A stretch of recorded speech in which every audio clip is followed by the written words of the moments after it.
Sana abot ang 30 pesos mo. Tara sa store ng malaman.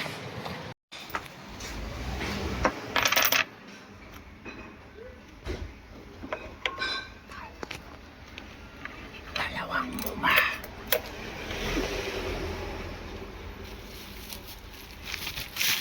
Ako na bibili.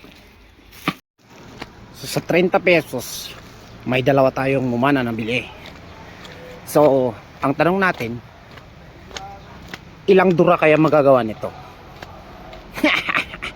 Let's go! Pag ganitong bagay, nadadalawa lang muma natin, huwag natin ipakita sa mga kasama natin na nagmumuma. Kasi, tutulungan mong maging mas red ang ngipin nila na hindi bumibili ng sarili nilang muma. Muma burst.